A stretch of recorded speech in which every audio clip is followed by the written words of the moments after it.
Hey, welcome back. Today we're diving into the parable of the mustard seed and the leaven, which is in Matthew chapter 13, Mark chapter 4, and Luke chapter 13. And in this parable, Jesus is comparing what the kingdom of heaven is like. So again, with these parables, Jesus would speak in, kind of these things that are familiar to people, but in a way that would be telling a point or portraying something he wanted people to know about either kingdom of heaven or the way they should live. And the point of the parables were to draw people in, right? The believers would be confused but want to know more, ask questions, and the unbelievers would just write it off as confusing and take off, right? So it hardened the hardened hearts, and it allowed those people that were, genuinely seeking knowledge to be drawn in. So let's look at the parable itself. Jesus compares what the kingdom of heaven is like, saying that it's as small as a mustard seed, right? He says that the kingdom of heaven is like a mustard seed. Though it is the smallest seed, it will grow to be bigger than the other plants in the garden and eventually turn into a tree, and birds will come and plant their nests and take up, sanctuary in the tree. Well, people were confused by this because they expected the kingdom of heaven to be this big, gigantic, apocalyptic power, of Jesus. But he's telling them, no, it's small. It's like the mustard seed. And the mustard seed was the smallest of all the agricultural seeds. But it would grow to this 8 to 12 foot tree, So Jesus is saying that the kingdom of heaven is going to start very small and subtle, but it's going to grow and grow and grow into this big, big thing, and where he talks about the birds coming and making their nests. This is, a symbol of the kingdom being a place where people will come and seek refuge. This is the place of sanctuary for people. We are the birds, and we will take up build our homes in the kingdom of heaven. And that's what we should be seeking, right? I'm glad if you've got abundance down here and all the blessings that God's given you here on earth. But the ultimate goal is to spend eternity in heaven with our heavenly Father, right? Do not take up earthly treasures. So I'm looking forward to spending eternity in heaven, building my nest, So we also see that, mustard seed is brought up in Matthew chapter 17, where he talks about the faith of a mustard seed, right? This is very common. People have said the faith of a mustard seed. So in Matthew chapter 17, we see that Jesus is saying that, with the faith of a mustard seed, you could say to these mountains, move from here to there. And he says in Luke chapter 17, with the faith of a mustard seed, you could tell this mulberry tree to be uprooted and plant itself in the sea. What I think is important here is that in Matthew, he's talking about moving mountains, right? You can tell a mountain to move from here or there. But we need to speak to our mountains. Jesus isn't saying with the faith of a mustard seed, you could do these things and move a mountain. He's saying with the faith of a mustard seed, you could tell a mountain, speak to the mountain, and it would move from here to there. When we have obstacles in our life, things that we can't get over or under, we have to speak to them, right? The power of life and death is in our tongue. Prayer. We can't just do things. We have to speak to them, right? We have to speak over them. This is where I pull from this, is that Jesus said to say to the mountain, move from here to there. So when you're looking at things in your life that seem impossible, because that's what he's saying, right? You can do impossible things with the faith of a mustard seed. When you've got things in your life that seem impossible, you have to speak to them. You have to say to them to move, to get out of the way, right? I'm coming through. Get out of my way. Speak to your mountains. And then in Luke 17, where the apostles are asking Jesus, to increase our faith, and he tells them, with the faith of a mustard seed, you could tell this mulberry tree to be uprooted and plant itself in the sea. To speak to those things that are deeply rooted, like a mulberry tree, that they've established themselves and they're anchored themselves into the ground. With the faith of a mustard seed, you can tell those things to uproot themselves and move, put them in the sea, right? And I think it's important here to know that the faith of a mustard seed, he's pointing out that it's not the size of your faith, right? It's the genuineness of your faith. It's how much trust you have in God to do the things that he says he'll do. When we have that amount of faith, just a little bit, but it's genuine, and we put all our trust in God to do the things that he says he'll do, we can uproot mulberry trees. We can move mountains. These things that are in our way that are, giant obstacles that seem impossible. We can move them. We can tell them to move. things that are deeply rooted and anchored and have been there for years and have established roots.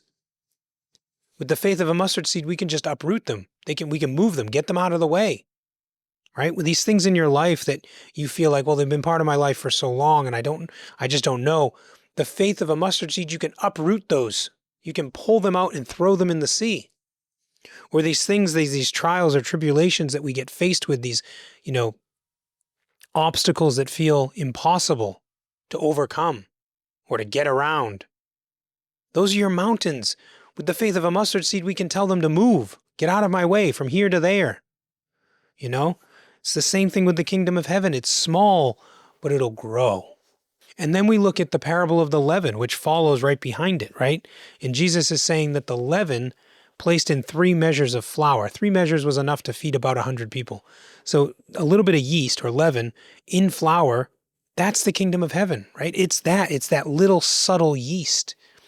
And when you think about making bread, my wife makes bread. She puts this little bit of yeast in the flour and makes this dough and then puts it on the windowsill. And I can't see what the yeast is doing, but it's doing something inside because the dough is growing to double, triple its size, like it's moving and it's growing. That's what the kingdom of heaven is. It's this small little thing that is going to change everything that it gets put into, right? The gospel is like this. This is what Jesus is saying, that something so small like the kingdom of heaven that you may not understand, you may not see what it's doing, but it's going to grow and it's going to expand. And in the parable of the leaven, it's bread, right? It's going to feed the people, right? The kingdom of heaven is going to feed the people and they're not going to hunger. In the parable of the mustard seed with the tree, it's going to create a place for people to come and take refuge and seek home and build their homes, right? With the birds building their nests. The kingdom is something that's going to start small, just like your faith, just like your, it's spreading the gospel, anything small, planting seeds, sowing them.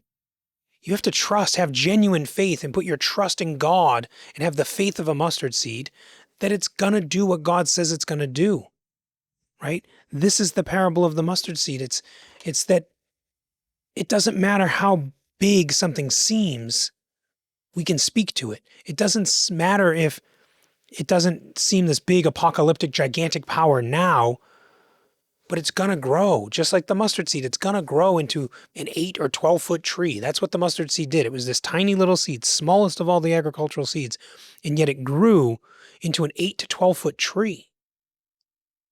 The kingdom of heaven may have seemed small back then when Jesus was only with the 12 disciples and then, the 76 and all the people that started following Jesus. And then Paul takes it all over Asia and Rome. And now look where we are today. Look at how big the kingdom of heaven is. We were created in the image of God to appease him and to serve others. And that's the kingdom, right? We're supposed to come down here and spread the message, spread the gospel so that the kingdom of heaven grows on earth. Right? It's just like in medieval times when you think of a kingdom and the kings would set out to conquer lands and take property. That's what we're doing down here for God. We're taking back enemy territory for Jesus and we're expanding the kingdom of heaven. So what started very small with Jesus and his ministry, look where it is now in the year 2026. It's spread all over the country and all over, the world. And I can see ripples happening now, even just here in Maine and across New England. And I see cracks forming, all over the country. And those cracks, it's like the earth is opening up to accept the seed. It's asking to receive the seed. So we got to get out there and sow the fields. We have to sow the cracks and put seeds down because the earth is looking for it. The kingdom of heaven is saying, I'm ready. Let's expand. Let's take back enemy territory. We can do this. And what seems so small and minute is going to just become this big apocalyptic, huge power. The kingdom of heaven is going to grow and people are going to come and take their refuge in it. It's going to feed the people like the leaven in the dough. So, get out there and sow the field, plant the seeds, Because we're in a time, and I've said this before, that we need to be out there like in the book of Acts. We need to be radically spreading the gospel and planting these seeds to expand the kingdom of heaven.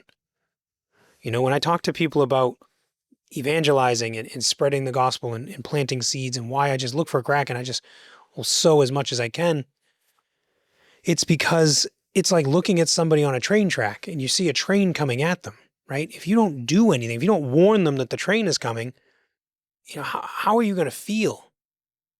That's how I feel. I mean, I've read the Bible, I've gotten into Revelation. We know how this ends. We know what happens to people that don't believe. And it's very real, and it's going to happen. And as believers in Christ and followers of his word, we know this. So to look at unbelievers, to look at these people that are lost or astray, and to not do anything, it's like looking at somebody on train tracks, seeing a train coming at them and not warning them. Now, if we warn them and they don't get off the tracks, there's nothing you can do. You can only warn them so much. But if they continue and refuse to listen and they don't want to believe that the train is coming, or they just flat out don't care, well, there's nothing you can do about it. So spreading the gospel and planting these seeds and trusting that they're going to grow and bloom into these big things, that's what to me it is. It's warning people that death is coming. And if you don't do something, you're going to get hurt. You're going to end up in the fiery hell. So we need to be out there as followers and believers of Christ, spreading the gospel and planting these seeds.